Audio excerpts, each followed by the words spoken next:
Chapter 31. Colonel Fitzwilliam's manners were very much admired at the parsonage, and the ladies all felt that he must add considerably to the pleasures of their engagements at Rosings.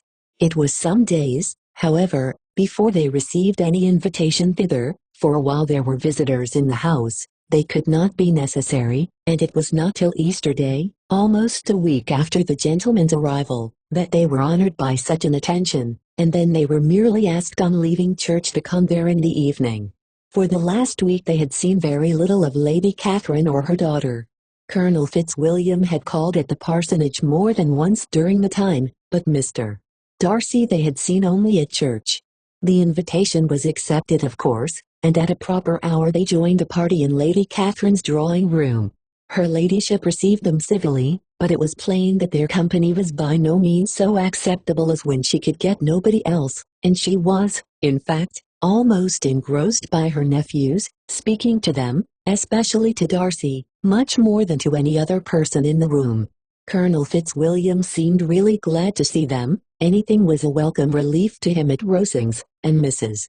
Collins's pretty friend had moreover caught his fancy very much. He now seated himself by her, and talked so agreeably of Kent and Hertfordshire, of travelling and staying at home, of new books and music, that Elizabeth had never been half so well entertained in that room before, and they conversed with so much spirit and flow, as to draw the attention of Lady Catherine herself, as well as of Mr. Darcy. His eyes had been soon and repeatedly turned towards them with a look of curiosity, and that her ladyship, after a while, shared the feeling, was more openly acknowledged, for she did not scruple to call out, "What is that you are saying, Fitzwilliam? What is it you are talking of? What are you telling Miss Bennet? Let me hear what it is." "We are speaking of music, madam," said he, when no longer able to avoid a reply. "Of music? Then pray speak aloud. It is of all subjects my delight. I must have my share in the conversation if you are speaking of music. There are few people in England, I suppose, who have more true enjoyment of music than myself, or a better natural taste. If I had ever learned, I should have been a great proficient. And so would Anne, if her health had allowed her to apply. I am confident that she would have performed delightfully. How does Georgiana get on, Darcy?" Mr. Darcy spoke with affectionate praise of his sister's proficiency. "I am very glad to hear such a good account of her," said Lady Catherine, "and pray tell her from me, that she cannot expect to excel if she does not practice a good deal." "I assure you, madam," he replied, "that she does not need such advice. She practices very constantly. So much the better.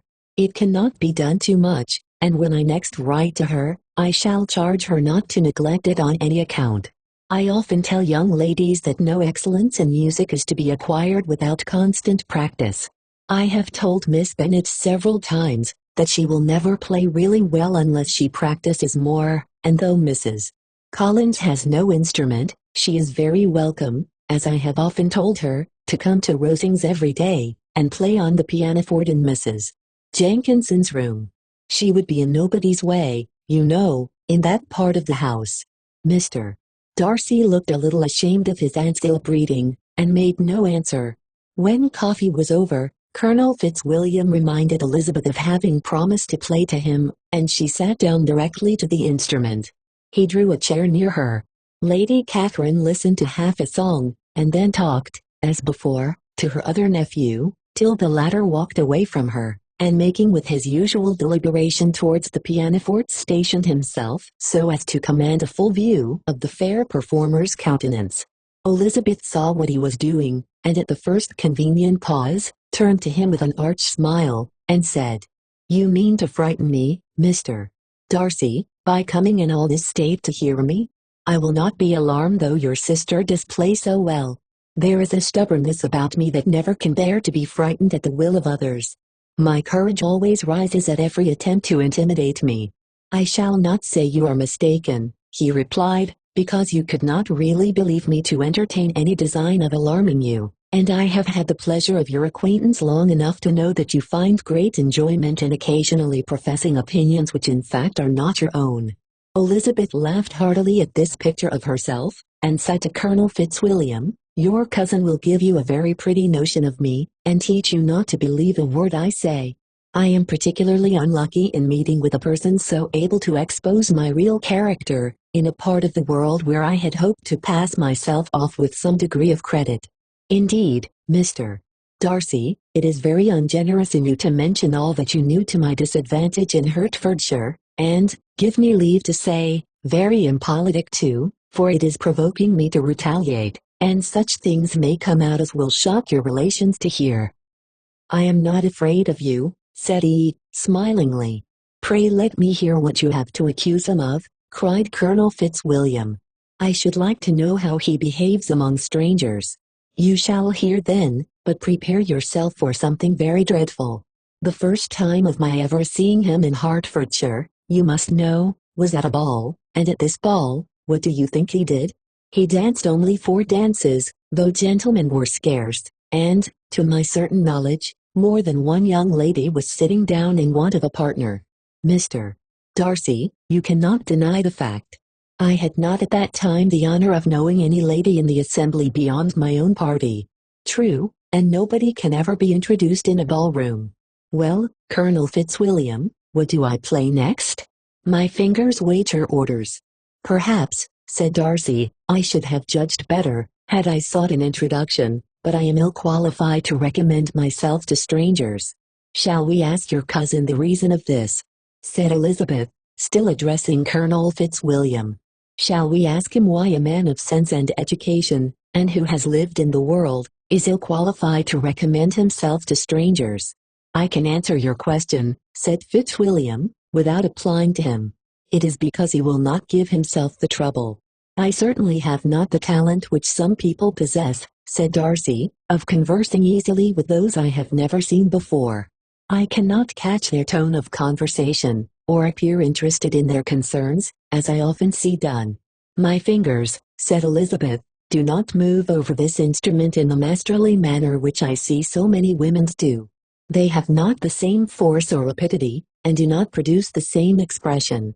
But then I have always supposed it to be my own fault, because I will not take the trouble of practicing. It is not that I do not believe my fingers as capable as any other woman's of superior execution. Darcy smiled and said, You are perfectly right.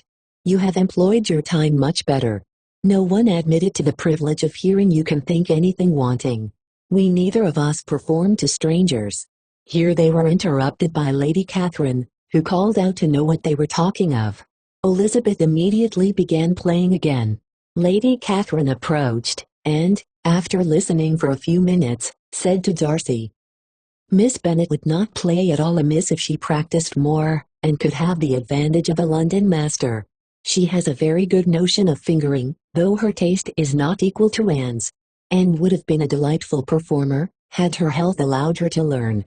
Elizabeth looked at Darcy to see how cordially he assented to his cousin's praise, but neither at that moment nor at any other could she discern any symptom of love, and from the whole of his behavior to Mr. Bourg she derived this comfort for Miss Bingley, that he might have been just as likely to marry her, had she been his relation. Lady Catherine continued her remarks on Elizabeth's performance, mixing with them many instructions on execution and taste. Elizabeth received them with all the forbearance of civility, and, at the request of the gentleman, remained at the instrument till her ladyship's carriage was ready to take them all home. Subscribe for more.